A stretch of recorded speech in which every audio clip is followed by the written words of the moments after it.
الحقيقة في تقديري في قصة كوين بوت، إلى جانب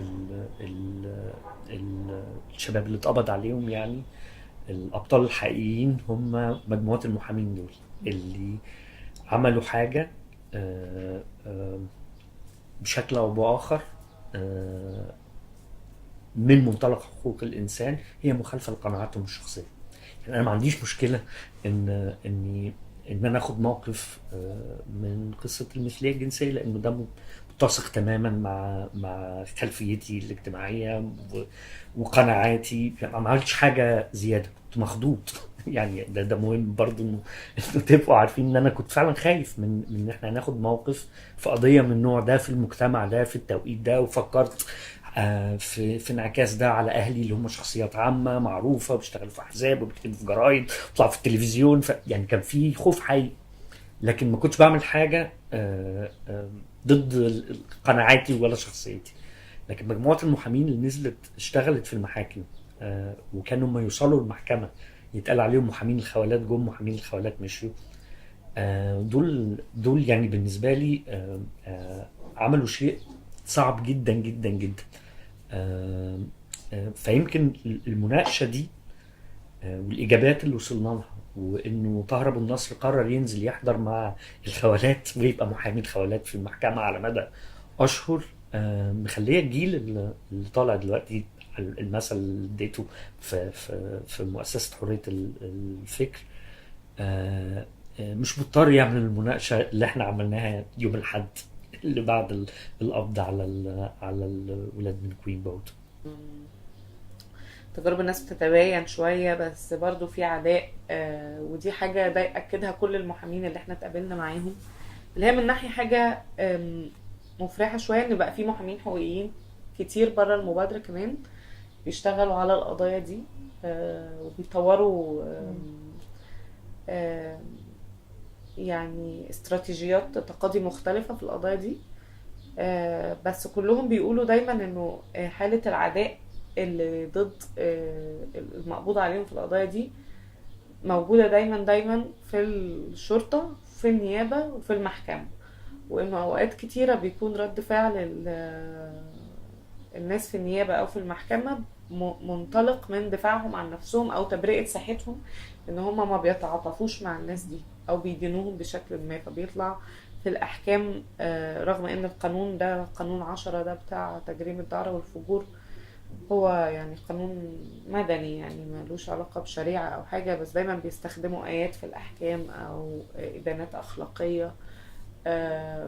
في محامي من المحامين بتوع باب البحر حتى كان بيتكلم على انه لما راح ان هو كان في تعنت كبير قوي من ان هم يصوروا ملف القضية، وكانوا لما بيروحوا النيابة طبعا يتقال عليهم محامين الخوالات دايما.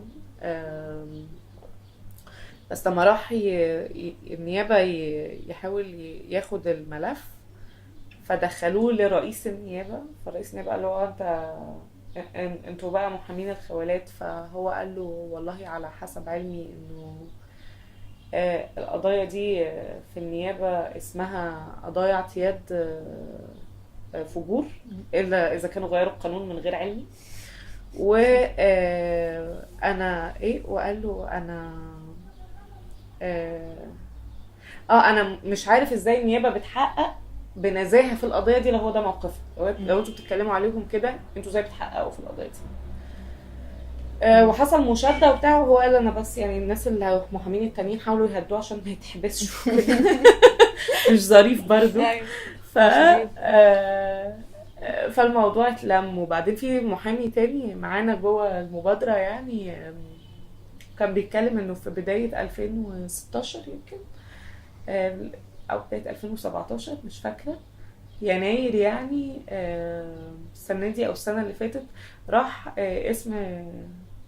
كان اسمه ولا النيابة العجوزة علشان قضايا نيابة العجوزة، علشان قضايا عشان ناس محبوسين في اعتياد فجور. فسكرتير النيابة اللي هو بياخد النوتس يعني وكده بيسأله بيقول له انا عايز اعرف القضية اللي بتاعت فلان وفلان. فاخدوا من ايده وداه على السلم، وكان طبعا ليله راس السنه فقابضين على ناس كتيره قوي عاملات بالجنس التجاري وكده. ف بيقول كان في عدد كبير قوي من الستات المقبوض عليهم لابسين لبس خفيف قوي ولبس بتاع بالليل وكده. فقال له عندك كل دول، عايز تترافع ببلاش وتعمل النمرة بتاعتك، اختار لك واحدة فيهم وبعدين ممكن هي بعد كده يعني تقدم لك الخدمات الجنسية اللي انت عايزها، ولا انت مالكش مزاج غير في دول. واو. ف